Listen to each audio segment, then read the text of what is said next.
جمعے کی رات کو اگر کوئی شخص ایک سورت پڑھ لیتا ہے 5 چیزیں اللہ اس کو عطا کرتا ہے. 5 چیزیں.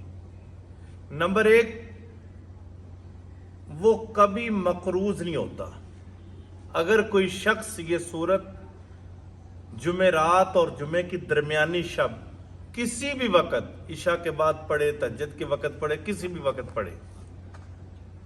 نمبر 2، ایک تو وہ مقروض نہیں ہوگا. نمبر 1 یہ ہے کہ وہ کبھی مقروض نہیں ہوگا، اللہ اس کو اتنا عطا فرمائے گا. نمبر 2، دشمن کی زبان ہمیشہ بند رہے گی. دشمن کی طرف سے اس کو کبھی تکلیف نہیں پہنچے گی، نہ زبان سے نہ کسی ہاتھ سے. زبان کا ذکر اس لیے، تیروں کے زخم بھر جاتے ہیں، زبان سے آیا ہوا زخم کبھی نہیں بھرتا. ایک تو یہ سورت پڑھنے سے یہ دوسرا کام ہوتا ہے کہ دشمن کی زبان بند ہو جاتی ہے. نمبر 3، وہ شخص کبھی غریب نہیں ہوگا. غربت اس کے گھر میں کبھی نہیں آ سکتی جو شخص یہ سورت کو پڑھ لیتا ہے. اور نمبر 4، ظالم سے نجات.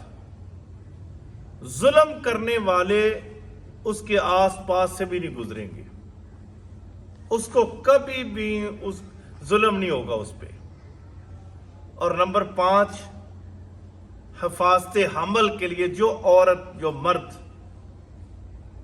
جن کے ہاں بچہ 3 ماہ کا 4 ماہ کا وہ گر جاتا ہے، بچہ ہوتا ہی نہیں ہے، حمل کی حفاظت نہیں ہوتی، خواتین پڑھ لے یا وہ اس کا شوہر پڑھ لے، تو انشاءاللہ تعالی اللہ بیٹا بھی عطا فرمائے گا اور کبھی حمل بھی ضائع نہیں ہوگا.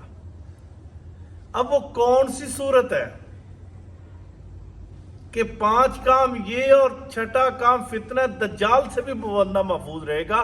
حدیث میں آتا ہے کہ جو شخص سورت کاف کو پڑھتا ہے کبھی بھی ان 5 چیزوں سے وہ بری و ذمہ رہے گا اور فتنہ دجال سے محفوظ رہے گا. حدیث میں آتا ہے فتنہ دجال سے وہ محفوظ رہے گا. تو لہٰذا یہ سورت کاف کو جمعرات اور جمعے کے درمیانی شب کو ایک بار ضرور پڑھیں. انشاءاللہ اللہ تعالیٰ آپ کا حامی اور ناصر ہو.